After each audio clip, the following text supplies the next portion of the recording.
오늘은 도시의 회복력이라는 주제를 가지고 스튜디오 이와리 대표님과 이야기를 나눠보려고 합니다. 저희부터 먼저 소개해드리면 저는 최연웅입니다. 네, 아파라체 이세용입니다. 네, 그럼 대표님 자기소개 부탁드립니다. 네, 저는 지난 5월까지 서울시 공무직을 공무직이 아니에요. 공무원을 하고 있었던 이주연이라고 하고요. 7월에 스튜디오 이와리를 오픈해서 실무 현장에 복귀한 도시계획가 이주연입니다.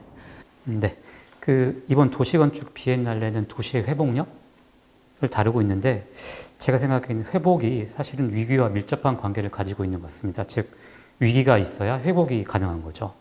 그런데 역사적으로 볼 때 도시가 항상 위기가 있었고 그런 위기를 극복해왔던 것이 지금까지 도시의 발전 과정이었던 것 같은데 이러한 점을 생각해 볼 때 이번 도시건축 비엔날레에서 특히 도시의 회복력을 강조한 게 그전과 어떤 다른 점이 있는 담론일까요?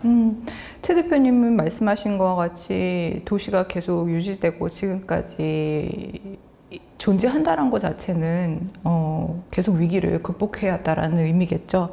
근데 옛날에 마을이나 도성 같은 경우에 재난위기 극복 차원에서 지금의 현재의 도시와 비교했을 때는 지금 현재의 도시는 훨씬 복합적이고 복잡한 층위로 이루어져 있습니다. 그만큼 위기 재난 또한 굉장히 복잡하고 다양하게 다가오고 있고요. 그만큼 다양한 층위로 상응하게 융복합적 대응을 해야 된다라는 의미로 지금 오늘날의 도시에 대한 회복을 얘기하고 있는 것 같아요. 도시가 회복력을 갖는다는 것은 사실 각 분야별로 설명을 하게 되면 그만큼 총체적인 의미 이상의 것을 담고 있기 때문에 이 자리에서 짧은 시간 동안 얘기를 다 할 수도 이제 제 능력에서도 굉장히 힘이 드는 거지만 나름대로 이번 비엔날레의 도시 회복력을 말하는 것들을 좀 질문으로 체계적으로 접근하는 의미에서 질문으로 정리하자면 다음과 같습니다. 지금의 도시가 대면하고 있거나 앞으로의 도시가 대면할 위기가 무엇인가에 대한 아젠다가 있을 거고요. 질문이 있고, 그리고 위기에 대응하기 위해서 어떠한 수단과 방법을 쓸 것이냐, 그리고 어떻게 체계적으로 구축할 것이냐, 그리고 회복의 수치적 결과 외에 질적 결과를 판단할 수 있는 기준은 무엇이 될 것이며 얼마나 어느 수준까지 회복하는 것을 회복이라고 부를 수 있을 것이냐라는 거죠. 이 복잡한 다양한 층위를 다루는 데 있어서 그래도 가장 요체가 되는 것은 도시를 이루고 있는 사람의 집합체의 결국은 사람이 노력하고 의지를 갖는 것이 중요하다고 볼 수 있고 거기에는 개개인의 접근이 가장 중요하다고 볼 것 같습니다. 저는 이런 도시의 회복력이라는 단어를 들으면 언뜻 떠오르는 게 거대 담론, 기후변화, 자연재난 혹은 도시화 이런 문제들을 사실 생각하게 되고 이야기하게 되는 게 일반적인 것 같은데요. 이런 거대 담론도 그 자체가 가치를 가지고 있지만 개인이 할 수 있는 걸 사실 생각해 보면 막막한 것 또한 사실이거든요. 그래서 오늘은 이런 거대 담론이 아닌 조금 더 미시적 관점에서 이야기를 진행하고 싶은데요. 이런 도시가 회복력을 갖는다는 게 하나의 개인에게 구체적으로 어떠한 의미가 있을까요? 우선 이제 저희가 기후변화나 환경위기에 대해서 얘기하는 거는 이게 전 지구적인 문제일 거기 때문이에요. 지구에서 그런 문제가 일어나면 한 개인으로서 도망갈 곳이 없잖아요. 그랬을 때 이제 당장의 위기가 내 집 앞에서 일어난다 그러면 훨씬 대처하기가 쉽겠죠. 그래서 우선 개인으로 봤을 때는 그 동네, 자기 공간에서 우선 대응하는 것이 가장 접근력이 좋지 않을까라는 생각은 들어요.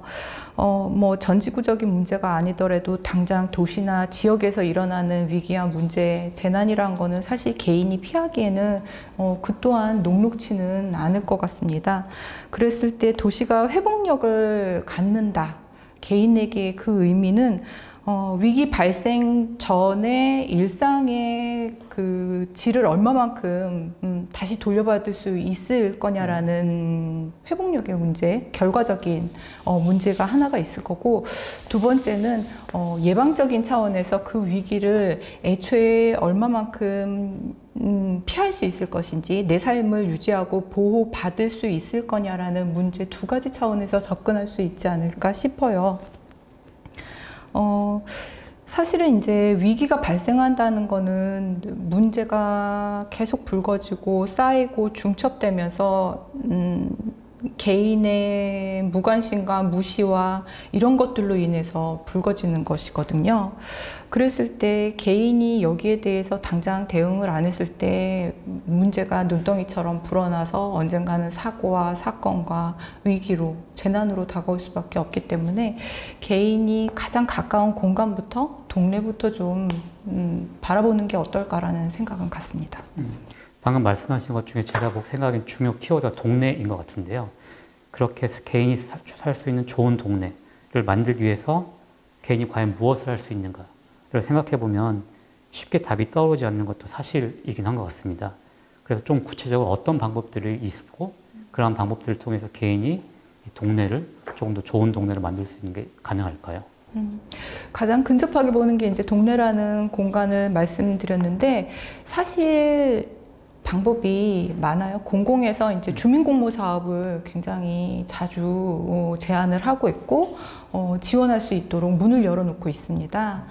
당장 저층 주거지 내에서 빈번하게 발생하는 주차 문제라던가 쓰레기 무단 투기, 그리고 심지어 개인주택을 갖고 있으면서 운영을 소홀히 해서 경관에 굉장히 안 좋은, 동네 이미지에 안 좋은 영향을 미친다든지, 이런 것들을 개개인이 봤을 때 335 모여서 주민공모라는 기회를 통해서 개선할 수 있는 기회 환경을 공공이 만들고 있어요.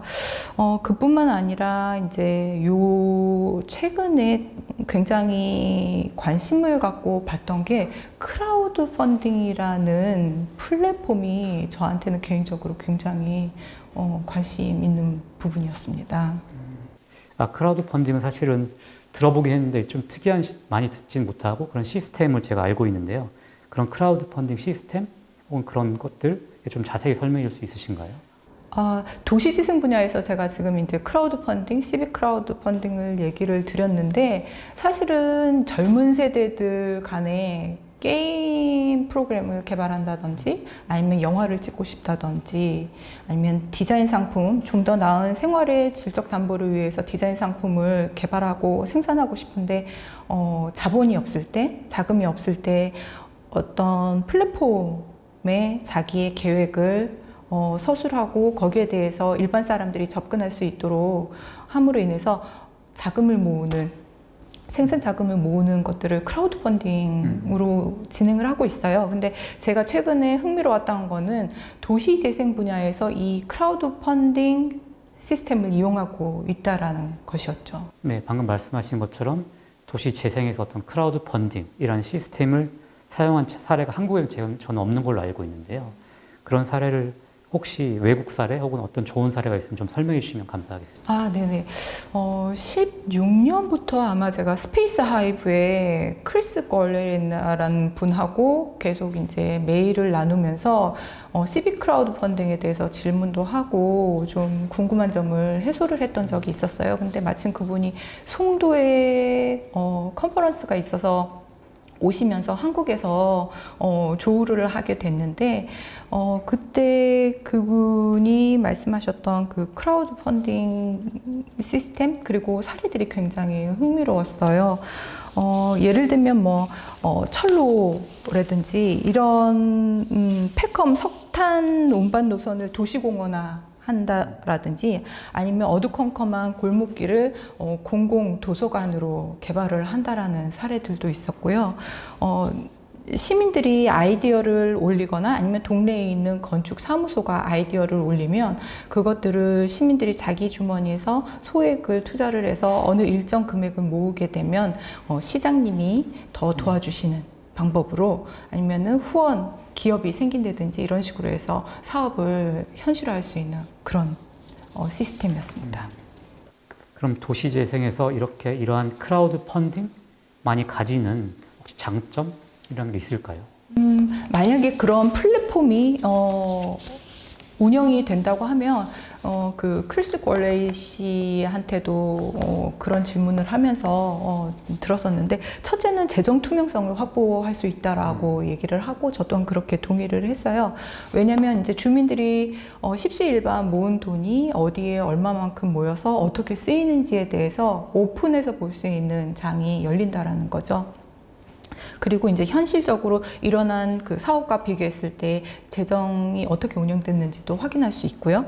그리고 두 번째는 아무래도 실현성 높은 아이디어의 경합으로 인해서 이것이 완공이 이제 사업이 완료가 됐을 때 높은 질의 만족도 그리고 주민 체감도가 상당히 높다라는 장점이 있었어요. 물론 이제 누구나 아이디어를 낼 수 있지만 그 내부에 전문가들이 있어서 이것들을 실현성을 심사를 한다고 하더라고요.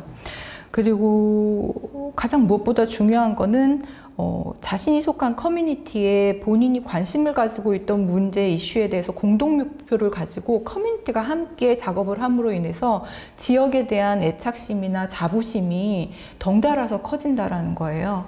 이런 자부심이나 애착심 같은 경우에는 지역을 발전시키고 개선하는 데 있어의 지속 가능성에 무엇보다 중요한 거고, 문제들이 더 커지는 것을 막을 수 있고, 어떠한 사건이나 사고가 난다고 해도 적극성을 띌 수 있는 가장 중요한 부분이라고 생각됩니다. 방금 말씀하신 걸 들어보니까 지금까지 크라우드 펀딩과 그 전까지 도시재생을 좀 생각해 보면 기존은 절차적 정당성에 좀 집중한 주민 참여라고 볼 수 있다면, 크라우드 펀딩을 통해서 조금 더 실질적인 주민 참여가 가능한 제도, 혹은 그런 진정한 어떤 의미의 주민 참여가 가능한 제도 혹은 시스템이라고 볼 수 있겠네요.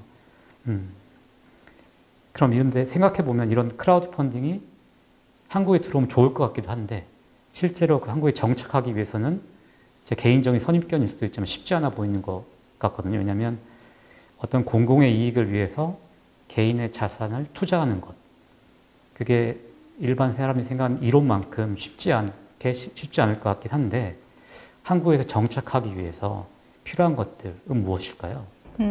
일단 펀딩을 한다 그러면 내가 소액이라도 일단은 내 돈이 투자가 되는 거니까 이게 직접적인 1:1 환금성이 오는 걸 많이 기대를 하세요. 펀딩 자체라는 그 단어가 갖고 있는 의미 때문에. 하지만 이거는 내가 소액에 투자를 해서 좀 더 나은 환경, 그러니까 공익성을 갖는 환경을, 내 생활 환경을 돌려받을 수 있다라는 거에서 좀 공익적인 측면으로 이해를 하는 것이 더 좋을 것 같아요. 그러니까 이해를 기존의 황금성 1:1 돈이 왔다 갔다 하는 황금성으로 이해하기보다는 내가 소액을 주면 그것이 나의 생활의 질로 돌아온다라는 이해의 폭을 좀 달리해야 된다라는 게 하나가 있을 거고, 두 번째는 이제 무조건 한번 시도해보자라는 거죠.